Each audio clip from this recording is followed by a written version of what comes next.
Muy buenas noches, mis amados hermanos y hermanas, que Dios les bendiga. Bienvenidos a esta nueva transmisión de Cápsulas de Fe, un tiempo para recargar nuestra fe en medio de la semana.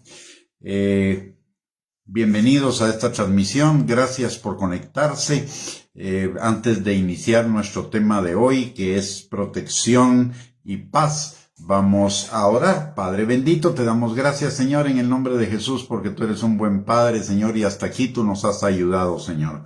Tú no solamente nos has salvado, sino que has suplido todas nuestras necesidades, nos has sanado, restaurado, liberado, protegido, hechos más que vencedores por medio de Cristo en todas las situaciones que hemos enfrentado, y tú has estado siempre con nosotros, protegiéndonos, guardándonos, fortaleciéndonos, Señor.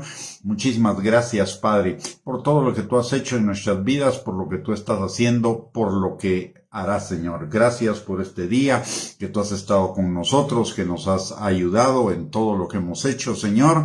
Y Padre, también en esta hora venimos delante de ti a pedirte que tu Espíritu Santo nos enseñe tu palabra, Señor, la revele a nuestros corazones, y esa palabra quede sembrada de tal manera en nuestros corazones que se convierta en vida en nuestras vidas, Señor, y sea para la gloria tuya y para la bendición nuestra. Te lo pedimos, Señor, en el nombre precioso de Cristo Jesús, y desde ya te damos a ti toda la gloria, la honra y la alabanza por lo que vas a hacer en nuestros corazones a través de esta maravillosa y bendita palabra tuya, Señor, en el nombre precioso de Cristo Jesús. Amén y amén. Mis amados, buenas noches, que el Señor les bendiga. Gracias por estar conectados. Este tiempo, esta cápsula de fe, todos los miércoles la estamos utilizando para escudriñar los salmos. ¿Y qué tienen que ver los salmos con la fe? Pues muchísimo. En primer lugar, los salmos nos enseñan la acción de Dios en medio de las circunstancias ordinarias, comunes de la vida. Las circunstancias que atravesaron los salmistas que escribieron los salmos son las mismas situaciones que en alguna medida, independientemente de nuestra posición, independientemente de nuestro nivel de madurez, etcétera, todos enfrentamos. Y entonces resultan los salmos una guía muy práctica para ayudarnos a enfrentar las situaciones de nuestra vida. Por el otro lado, como nos muestran la acción de Dios en medio de las circunstancias comunes de la vida, eso también nos aporta no solo la fe necesaria, sino que también nos aporta el conocimiento del Padre, y el conocimiento del Padre es la vida eterna, de acuerdo a lo que nos dice la palabra en Juan capítulo 17, versículo 3. Los salmos, si nos damos cuenta, cuando hacemos un análisis de todos los salmos, de los 150 salmos, vamos a ver que hay temas que son repetitivos en la palabra, en los 150 salmos. ¿Por qué razón? Primero que nada, porque nuestras experiencias son repetitivas. Nosotros enfrentamos los mismos problemas muchas veces en el mismo espacio de nuestra vida. Número uno. Número dos, el recurso de la repetición es un recurso didáctico que usa Dios con el pueblo de Israel, de tal manera que las cosas se vayan grabando en el corazón. Recordemos lo que dice la palabra en Romanos capítulo 10, versículo 17, que la fe viene por el oír y el oír y el oír y el oír la palabra de Dios. Es un presente continuo, es decir, necesitamos estar oyendo y la palabra usa el recurso de la repetición precisamente para ir sembrando en nuestros corazones esos conceptos que son necesarios para llevar nuestra vida cristiana en bendición. Así que no se extrañe si hay temas que son repetitivos aún dentro del mismo salmo. Ya no digamos cuando vamos estudiando todos los salmos, pero eso es un recurso para nuestro beneficio. El mismo Pablo dice: no me canso de repetir las mismas cosas si son para beneficio de ustedes. Así que la repetición era un recurso didáctico en el pueblo de Israel, y lo vemos también en el libro de Proverbios que aborda la situación de los necios y la situación de los justos desde muchísimos ángulos, desde muchísimas perspectivas y de una manera repetitiva, para que esos conceptos vayan quedando en nuestro corazón. Así que, una vez hecha esta observación, vamos a leer el Salmo 3, del versículo 1 al versículo 8, que son 8 versículos de este Salmo, para ya entrar en la materia de nuestro estudio del día de hoy. Dice la palabra: Oh Jehová, cuánto se han multiplicado mis adversarios. Muchos son los que se levantan contra mí. Muchos son los que dicen de mí, no hay para él salvación en Dios. Mas tú, Jehová, eres escudo alrededor de mí, mi gloria y el que levanta mi cabeza. Con mi voz clamé a Jehová, y él me respondió desde su monte santo. Yo me acosté y dormí y desperté, porque Jehová me sustentaba. No temeré a 10 millares de gente que pusieren sitio contra mí. Levántate, Jehová, sálvame, Dios. Porque tú heriste a todos mis enemigos en la mejilla, los dientes de los perversos quebrantaste. Las salvaciones de Jehová sobre tu pueblo sea tu bendición. En primer lugar, la palabra, este pasaje comienza diciendo: Oh Jehová, cuánto se han multiplicado mis adversarios. Muchos son los que se levantan contra mí. Y esto en nuestras vidas como creyentes es cierto, comenzando porque antes de que fuéramos nosotros creyentes, el diablo ni nos ponía atención. El diablo ya nos tenía atados, el diablo nos tenía esclavizados, ya el diablo no nos ponía atención. Sin embargo, cuando Cristo viene a nuestras vidas y nos liberta, en ese momento automáticamente nos convertimos en enemigos del diablo. Y no porque hagamos algo en especial, es simple y sencillamente porque todo lo que huele a Dios, todo lo que huele al Padre, es enemigo de Satanás. Lo considera un enemigo y viene a tratar de robar, de matar y destruir todo aquello que Dios siembra en nuestras vidas. Hay una falsa idea en algunos lugares o en algunas personas de que cuando venimos a Cristo nuestros problemas se nos terminaron. Déjeme decirle que no. Tampoco se nos van a aumentar. No es eso, tampoco debemos caer en el papel de victimismo.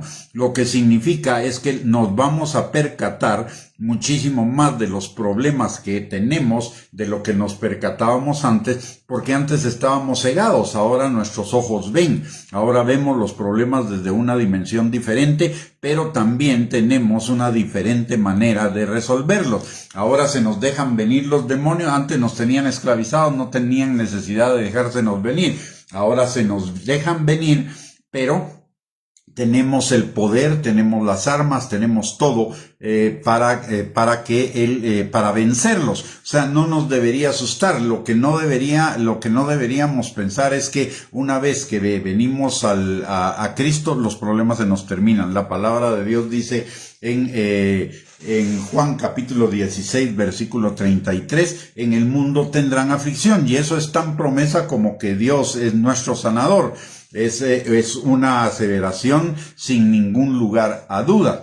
Es más, la palabra de Dios dice en 1 Pedro capítulo 5 versículo del 8 al 10 que el diablo anda como león rugiente buscando a quien devorar, y que esos mismos ataques que nosotros padecemos los padecen nuestros demás hermanos en todos los tiempos, en todos los lugares, pero que vamos a salir de ahí fortalecidos, afirmados, perfeccionados, establecidos, etcétera. O sea, vamos a enfrentar luchas, pero también las luchas las enfrentamos en el mundo. Vamos a enfrentar los mismos problemas de enfermedad, los mismos problemas de inflación, los mismos problemas de desempleo, los mismos problemas de escasez. Vamos a enfrentar los mismos problemas. Lo único es que tenemos una nueva forma de enfrentar esos problemas. Número 1. Y número 2. Antes, cuando estábamos en el mundo, si bien es cierto, el diablo tal vez no nos atacaba tan evidentemente como lo hace ahora, el tema era que cuando estábamos en el mundo íbamos eternamente al infierno, eternamente a un lugar de tormentos. Con solo el hecho de que el Señor nos haya liberado de ese lugar de tormentos para que podamos vivir una vida en la eternidad con Él, en el cielo y en la nueva tierra, sería motivo más que suficiente para estar agradecido, número 1, con el Señor, y número 2, para resistir todo ataque del enemigo. Así que lo primero que vemos acá es que en la vida del creyente vamos a enfrentar problemas. Pero en el versículo 3 dice la palabra: mas tú, Jehová, eres escudo alrededor de mí, mi gloria y el que levanta mi cabeza. Miren, aquí en el versículo 1 dice: se han multiplicado mis adversarios, muchos son los que se levantan contra mí, y dicen: no hay para él salvación. Y déjeme decirle algo: no es importante lo que las personas digan de usted y de mí, aunque sean una multitud. Lo que verdaderamente es importante es lo que dice Dios de mí. Las personas juzgan por las apariencias, no conocen nuestro corazón. Las personas juzgan y las personas juzgan no por lo que hay en nuestro corazón, sino por lo que hay en su propio corazón, como ellos se comportarían en una situación o como ellos se comportarían en una situación como la que nosotros estamos pasando.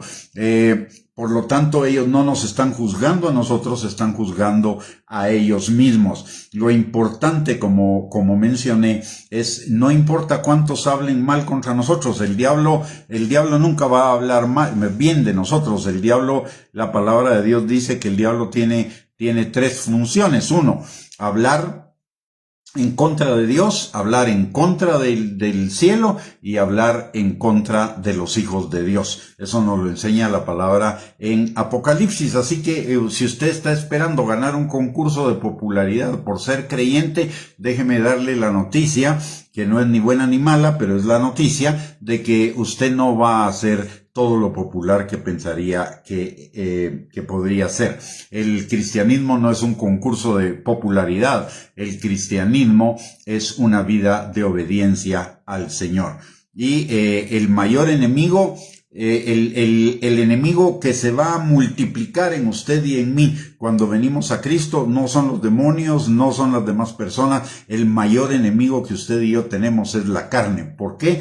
Porque antes la carne no se resistía, antes la carne hacía lo que se le daba la gana. Ahora, en la vida del creyente, la carne se ve limitada, la carne la carne es cada vez recibe menos gusto, cada vez puede hacer menos lo que se le da la gana, y esa es nuestra mayor enemiga, es la que nos va a meter en depresión, en tristeza, en frustración, en angustia, en ansiedad, en toda emoción negativa, si nosotros nos dejamos. Ojo, la carne no tiene poder sobre nosotros más allá del poder que usted y yo le demos. El hecho de que estemos en guerra contra la carne no quiere decir que la carne nos domine.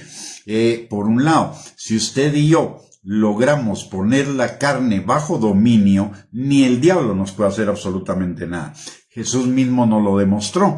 Cuando Jesús estaba en la última cena, ya para finalizar la última cena con sus discípulos, Jesús les dice a sus discípulos: ya viene el príncipe de este mundo, pero no tiene nada conmigo. Es decir, no me puede hacer nada. ¿Por qué? Porque yo no tengo carne. Mi carne está crucificada, mi carne está negada. Entonces el diablo no tiene ningún aliado para que me pueda hacer algo. Recordemos una cosa que la palabra de Dios dice en Colosenses capítulo 2, versículos del 13 al 15, que el Señor tomó el acta de los decretos que nos era contraria y la clavó en la cruz del Calvario, declarándonos inocentes, pagando la culpa por nosotros. Y no solo eso, sino que a través de ello despojó a todos los principados y potestades de cualquier derecho que hubieran podido tener contra nosotros. Es decir, ya no tienen ningún derecho. El diablo no puede hacer nada contra nosotros, a menos que encuentre el concurso de nuestra carne. Por eso la palabra de Dios insiste muchísimo en que si queremos ser discípulos de Cristo, vivir la vida que Cristo tiene para nosotros, la vida plena, abundante, etcétera, necesitamos morir a nosotros mismos, necesitamos negar las obras de la carne, porque la carne es el mayor impedimento que tenemos usted y yo para alcanzar la vida y el cumplimiento de los planes que Dios tiene para cada uno de nosotros. Entonces lo importante es, no importa cuánto se levanten contra usted, no importa lo que la demás persona diga. Recordemos también que la palabra de Dios dice que nuestra lucha no es contra sangre y carne, no es contra personas, sino contra huestes espirituales de maldad en los lugares celestes. Pero no importa qué infinidad de demonios se puedan levantar en contra de nosotros, mayor es el que está en nosotros que el que está en el mundo. No pueden hacer nada a menos que nosotros se los permitamos a través de permitirles que operen en nuestra carne. Por eso debemos estar atentos, no al diablo, debemos estar atentos a esos deseos engañosos de la carne, como son los deseos de placer, los deseos de autogratificación, los deseos de vanagloria, porque ahí es donde la carne le abre la puerta al diablo. Así que esos son los deseos de los ojos, los deseos de la carne y la vanagloria de la vida, de la que nos habla Primera de Juan, capítulo 2, versículo 15 al 17, que son enemigos de Dios. Entonces, lo importante es que el Señor conozca nuestro corazón, y el Señor conoce nuestro corazón. Así que de eso es de lo que nos debemos ocupar, de que nuestro corazón sea un corazón agradable delante del Señor. ¿No va a ser perfecto? No. ¿Por qué? Porque la palabra de Dios misma dice que el que comenzó en nosotros la buena obra la va a perfeccionar hasta el día de Jesucristo, pero sí debemos ir caminando, necesitamos ir caminando cada día hacia un corazón más y más perfeccionado, hacia un corazón más y más agradable al Señor, hacia un estilo de vida que sea cada vez más agradable al Señor. De eso nos debemos ocupar. La palabra de Dios nos dice en Gálatas capítulo 1, versículo 10, que Pablo escribe: pues busco ahora el favor de los hombres o el de Dios, o trato de agradar a los hombres. Pues si todavía agradara a los hombres, no sería siervo de Dios. Si usted y yo estamos preocupados más de agradar a los hombres que de agradar a Dios, estamos mal. Usted y yo nos debemos desentender de lo que piensen los demás, y usted y yo nos debemos concentrar en lo que Dios piensa de cada uno de nosotros. Por un lado, y por el otro lado, los pensamientos de la gente y los caminos de la gente no son los caminos de Dios. Muchas veces la palabra dice, porque mis pensamientos no son vuestros pensamientos, ni vuestros caminos, mis caminos, dice Jehová.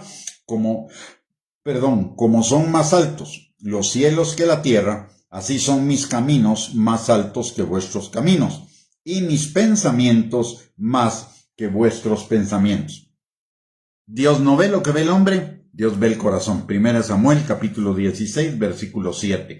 Dios no mira las apariencias, la gente sí, y la gente nos puede juzgar por las apariencias, pero Dios nos juzga por el corazón. Por eso insisto en que lo importante es tener un corazón recto delante del Señor, aunque no sea perfecto, pero sí un corazón que anhela al Señor, que anhela obedecerle, que anhela crecer en Él, que anhela ir siendo perfeccionado, madurado, que anhela irse pareciendo cada vez más al corazón de Él. La palabra de Dios dice en Proverbios capítulo 4 versículo 23 que sobre toda cosa guardada guardemos nuestro corazón, porque de Él mana la vida.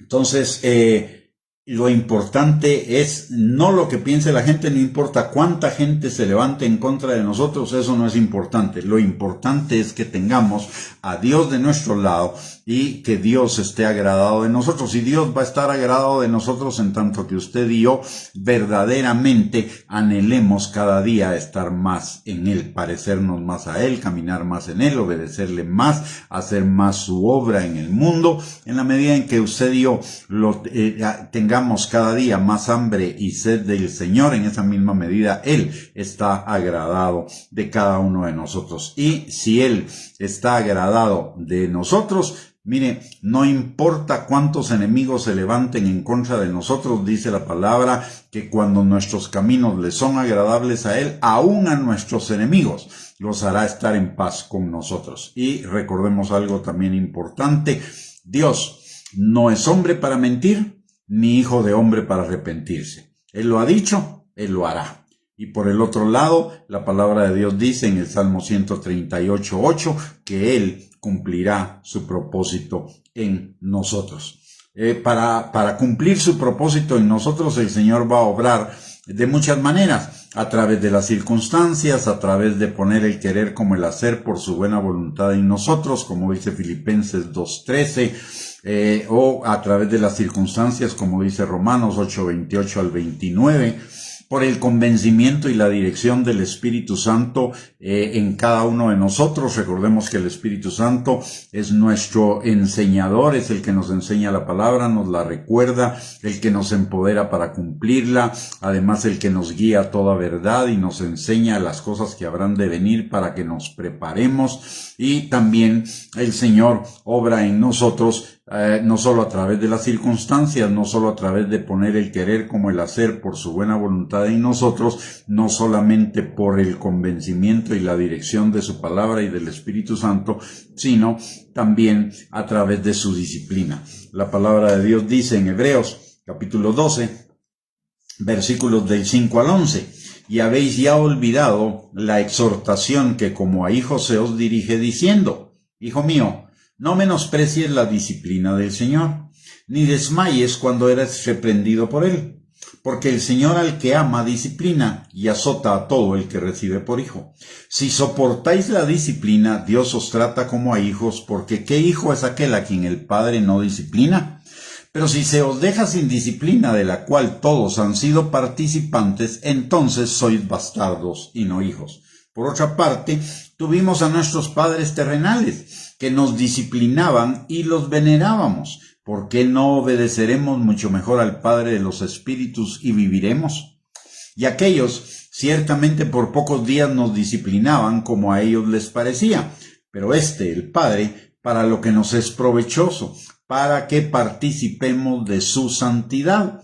Es verdad que ninguna disciplina al presente parece ser causa de gozo, sino de tristeza, pero después da fruto apacible de justicia a los que en ella han sido ejercitados. Es decir, nos lleva también al cumplimiento de los planes de Dios para nosotros, al cumplimiento del propósito de Dios para nosotros.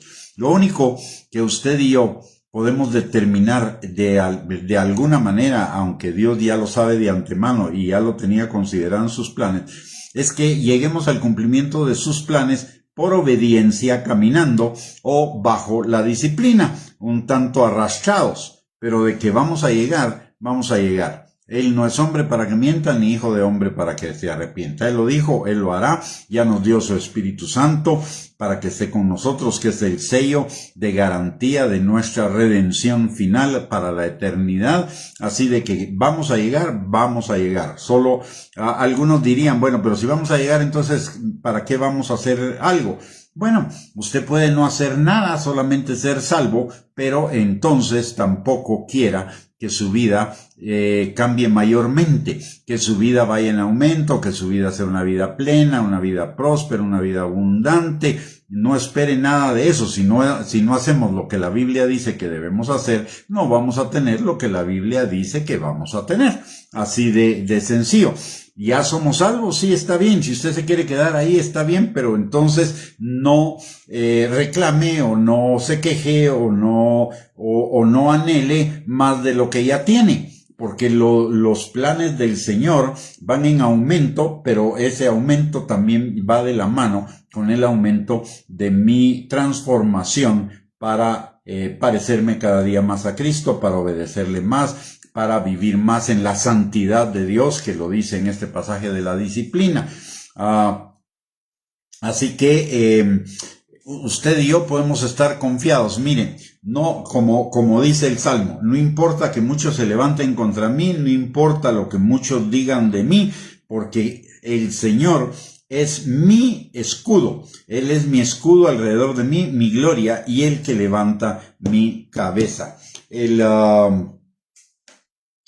No debemos temer a las adversidades, no debemos temer a los problemas. Realmente las adversidades y los problemas son medios que Dios utiliza para llevarnos a un mayor nivel de madurez. Hay un pasaje que me encanta en las Escrituras, que es Oseas capítulo 2, versículo 14, dice la palabra: yo te llevaré al desierto y ahí te seduciré, ahí haré que te vuelvas a enamorar de mí, y luego de eso te daré el valle de Acor y la puerta de la esperanza. Eso quiere decir, el Señor nos lleva a veces a lugares áridos, a veces a lugares problemáticos, porque lo que Él quiere es tener un encuentro con nosotros de tal manera que nos enamoremos más de Él, y junto con ese mayor enamoramiento de Él vamos a tener un mayor nivel de bendición, un mayor nivel de intimidad, un mayor nivel de plenitud en nuestras vidas. En el Salmo 3 dice la palabra: mas tú, Jehová,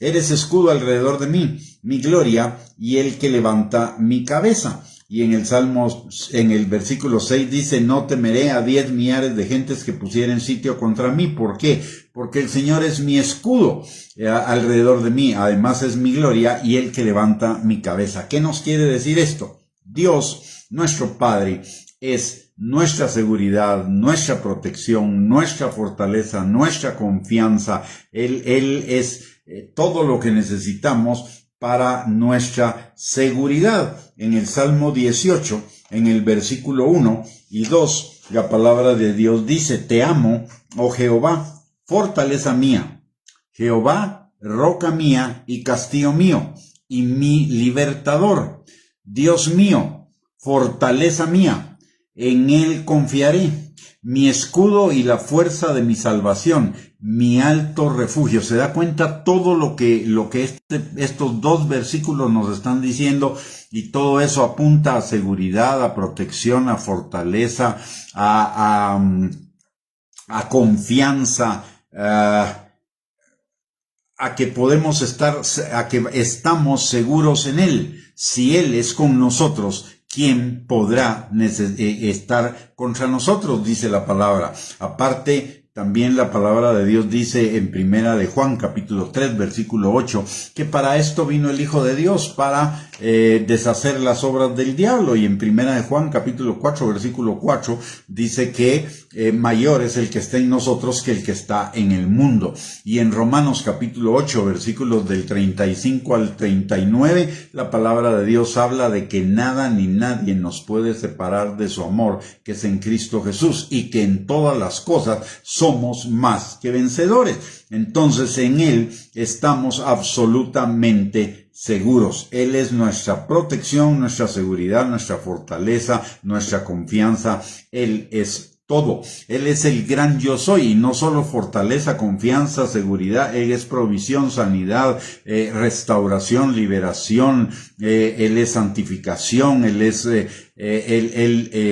nuestro ayudador, es nuestro empoderador. En fin, Él es todo lo que necesitamos en la vida.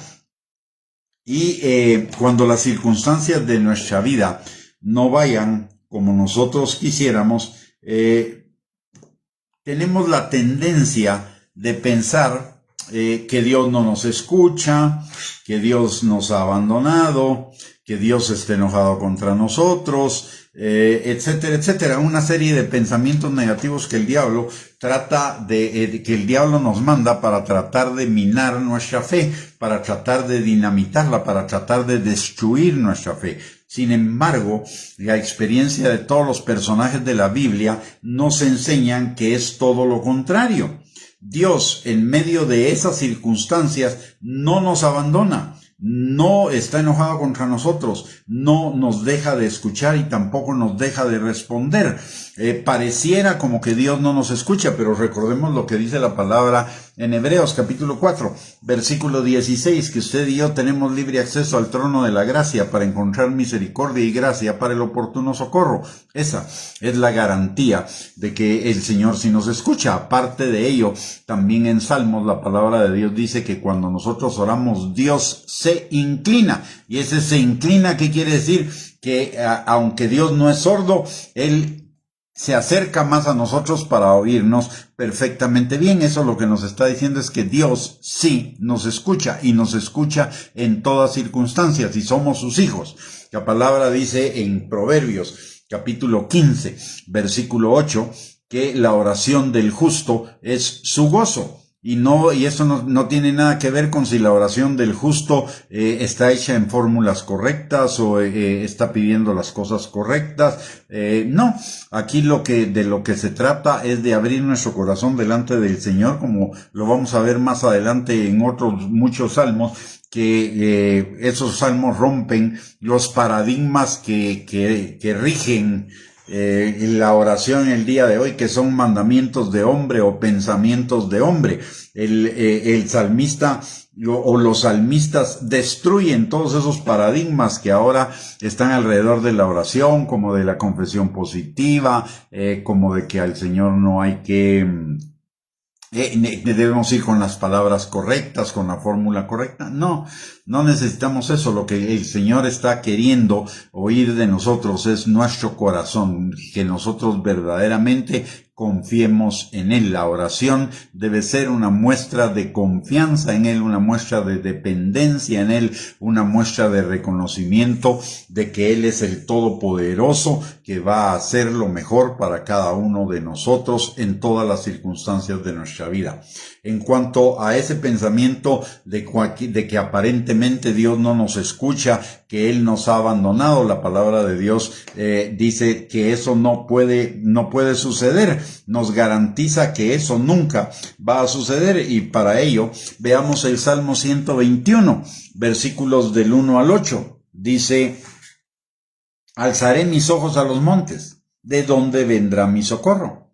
Mi socorro viene de Jehová, que hizo los cielos y la tierra. No dará tu pie al resbaladero, ni se dormirá el que te guarda. He aquí, no se adormecerá ni dormirá el que guarda a Israel. Jehová es tu guardador, Jehová es tu sombra a tu mano derecha. El sol no te fatigará de día, ni la luna de noche. Jehová te guardará de todo mal, Él guardará tu alma. Jehová guardará tu salida y tu entrada desde ahora y para siempre. Él dice que no se adormece ni se duerme, que Él es mi guardador. Para ser mi guardador, Él tiene que andar conmigo todo el tiempo. Y eso es precisamente también lo que nos dice la palabra en el libro de Hebreos, en el capítulo número 10. Ahorita le digo el versículo. Hebreos capítulo 10, versículo 17, si no estoy mal. Sí, dice: nunca más me acordaré. Es en el versículo, vamos a ver. Creo que es en el versículo, en el capítulo 13, donde el Señor dice: no te dejaré ni te desampararé. Y también en Hebreos 13:6 dice: el Señor es mi ayudador, no temeré lo que me pueda hacer el hombre. Así que en el Señor estamos absolutamente seguros en medio de las circunstancias. Él no nos ha abandonado, no está enojado con nosotros, no nos rechaza. Dice la palabra en Efesios capítulo 1, versículo 6, que en Cristo somos aceptados por Dios en Cristo Jesús. Y también la palabra de Dios nos recuerda que fuimos adoptados hijos suyos. No solo fuimos engendrados como hijos, sino fuimos adoptados, una doble calidad. Y eso habla del amor número uno y habla de la permanencia de ese amor.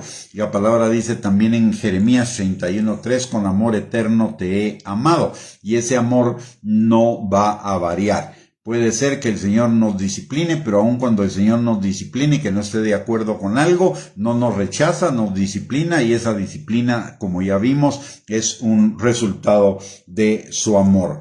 Que las cosas no sean como nosotros queremos y en el tiempo que queremos no significa que Dios esté en contra de nosotros. En el momento apropiado, el Señor nos va a dar la victoria, el Señor nos va a sacar de esa situación, como lo dice en el Salmo 23, versículos 4 y 5, dice que aunque andemos en valle de sombra de muerte, no temeremos mal alguno, porque su vara y su callado nos infundirán aliento, y además Él prepara banquete de victoria delante de nuestros angustiadores, llena nuestra copa con aceite, nuestra copa está rebosando, nos unge con aceite, el bien y la misericordia nos seguirán todos los días de nuestra vida, y en la casa de Él moraremos. Quiere decir que Él no va a, Él, aunque las cosas no vayan resultando como nosotros quisiéramos, Él está obrando, y está obrando para nuestra victoria, y está obrando para llevarnos a otro nivel de bendición. Y esto lo vemos también en el Salmo 23. Comenzamos con lugares de delicados pastos, junto a aguas de reposo, por sendas de justicia. De ahí vamos al valle de sombra de muerte, pero cuando salimos de ahí, salimos a la casa de Jehová, que no es lo mismo lugares de delicados pastos y aguas de reposo. Así que siempre el Señor, la palabra de Dios dice en Proverbios 4:18 que la vida del justo es como la luz de la aurora, que va en aumento, y el Señor lo cumple siempre. El hecho de que las cosas no salgan como nosotros quisiéramos no quiere decir que no van a salir bien y conforme al propósito de Dios. La palabra en Eclesiastés capítulo 3, versículo 11, nos recuerda que Dios hace hermosas todas las cosas en su tiempo. Y aparte, Jeremías 29:11, nos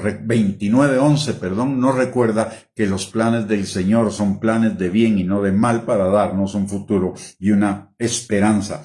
De la manera que lo que sostuvo a David fue la confianza en el Señor, que el Señor fuera su escudo, fuera su fortaleza, es la misma confianza que nosotros necesitamos desarrollar. Mire, esa confianza, esa fe, esa fortaleza la vamos a desarrollar en la medida en la que verdaderamente nosotros conozcamos la palabra de Dios y esa palabra de Dios quede afirmada en nuestro corazón. No se trata de tenerla solo en la cabeza se nos puede olvidar, pero cuando está en nuestro corazón, ahí nunca se nos va a olvidar. Una de las cosas que yo puedo dar testimonio es que cada vez que la situación se pone un poquito problemática, lo primero que me viene a mi memoria es ese Salmo 18:2. Viene a mi corazón, y es que Él es mi fortaleza, Él es mi escudo, Él es mi seguridad, Él es mi confianza, Él es mi Dios, Él es el que pone mis pies en lugares altos, Él es el que me lleva de gloria en gloria, de victoria en victoria, Él es el que hará obrar todas las cosas para bien mías, y Él va a cumplir, a pesar de las circunstancias, sus propósitos en mí, sus buenos propósitos en mí. Pero eso debe ser algo que salga del corazón. Usted no puede, cuando esté en esas circunstancias, a veces no da tiempo de ir a buscar la Biblia, a ver cuál versículo se aplica a mi situación. Eso los debe tener en el corazón. La palabra más importante que usted y yo podemos tener no es la que tenemos en una Biblia. No es la que tenemos en la cabeza, es la que tenemos en el corazón, porque la palabra que tenemos en el corazón es vida. La palabra que tenemos en el corazón es la que nos sustenta, la que nos vivifica, la que nos sana, la que nos restaura, la que nos fortalece, etcétera. Así que necesitamos que la palabra pase de la Biblia escrita a nuestra mente y de nuestra mente baje a nuestro corazón. Acá es palabra logos, acá es palabra rema. Y en la Biblia, si usted y yo no vamos a la Biblia, es palabra muerta. Ahí no tiene entre el libro no tiene ningún efecto. El efecto de la palabra es cuando esa palabra entra en mi corazón. Por eso es tan importante que usted y yo nos metamos de lleno en la palabra. Mientras más tiempo, mejor. Mientras más la meditemos, más la pensemos, más la escudriñemos, mientras más la conozcamos, mientras más nos mantengamos en ella, en esa misma medida nuestras vidas van a ser más bendecidas. Y en los momentos de prueba, en los momentos de circunstancias adversas, en los momentos problemáticos, esa es la palabra que nos va a sostener y nos va a sacar adelante con bien en toda situación. Usted y yo vamos a salir de las situaciones problemáticas seguro. Ahora, hay dos formas de salir. Salimos caminando y en victoria, o salimos arrastrados, heridos, lastimados para la siguiente situación que nos va a arrastrar aún más. Usted y yo decidimos. Y la forma de salir en victoria, de salir caminando, de salir celebrando, venciendo, es a través de pararnos en la palabra de Dios. Y Jesús nos lo dijo muy claramente en la parábola de los dos cimientos. Jesús nos dice: el que oye mi palabra, la entiende y la obedece, es el que tiene su casa sobre la roca. Vendrán vientos, tempestades, inundaciones, tormentas, lluvias, pero la casa permanecerá firme porque está sobre la roca. Pero el que oye mi palabra y no la hace, lo compararé al que puso su casa, al que puso el cimiento de su casa sobre la arena. Vendrán vientos, tempestades, lluvias, inundaciones y tormentas, y la casa se volverá una ruina. Entonces, por eso necesitamos estar parados en la palabra, que es lo que este hombre, David, nos está enseñando en este pasaje del Salmo 3, cuando él dice que: mas tú, Jehová, eres escudo alrededor de mí, mi gloria y el que levanta mi cabeza. ¿A qué se refiere esto? Recordemos algo. Jesús es la imagen del Padre y Jesús es la encarnación de la palabra. Por lo tanto, cuando David está diciendo: mas tú, Jehová, eres escudo alrededor de mí, lo que está diciendo es que la palabra es escudo alrededor de él. Y lo mismo nos dice Pablo en Efesios capítulo 6, versículo del 10 al 13, cuando está, del 10 al 18 en realidad, cuando nos está hablando de la armadura de Dios. Nos recuerda que las armas de la armadura, hay cosas que son protección: el yelmo, la coraza, el apresto, el cinturón, etcétera, pero las armas son el escudo de la fe, y la fe viene por el oír la palabra, y la espada del Espíritu, que es la palabra. Entonces, usted y yo necesitamos estar armados de la palabra para enfrentar toda situación de la vida y decir, como dice el salmista, ¿verdad?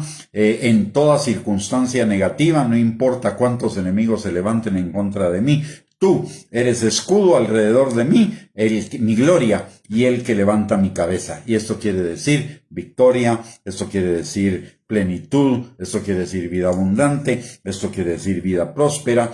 En fin, ahí están nuestras respuestas. Muy bien, mis amados hermanos, lo vamos a dejar acá, ya nos avanzó el tiempo. Espero que esta enseñanza haya sido de bendición para su vida. Si así lo fue, siéntase en la libertad de compartirla en sus redes sociales con sus contactos, para que también sea de bendición para ellos, por un lado. Por el otro lado, les recuerdo que tenemos estas enseñanzas martes, miércoles y jueves. El martes y el jueves son estudios bíblicos, el miércoles es una cápsula de fe para fortalecer nuestra fe, para recargar nuestra fe para la semana. Y aparte de todos los días son a las 7 de la noche por este mismo medio. Aparte de ello, tenemos nuestra página de internet www.reyesysacerdotes.net y nuestros canales de YouTube, @Gustavo Bianchi e Iglesia Cristiana Sion, donde usted puede encontrar infinidad de recursos. Tengo 3 lugares, puede encontrar infinidad de recursos para edificar su fe. Son de acceso gratuito para que usted pueda acceder a ellos y edificar su fe. También le esperamos el día de mañana a las 7 de la noche para otro estudio bíblico, y le deseo que el Señor le bendiga abundantemente, que tenga una linda noche, un lindo día de mañana, que mañana todo le salga bien, y que le mando un abrazo y muchísimas gracias por conectarse. Y si Dios nos lo permite, mañana a las 7 de la noche nos volvemos a conectar para otro estudio en la palabra. Bendiciones y un abrazo para todos, y gracias por conectarse.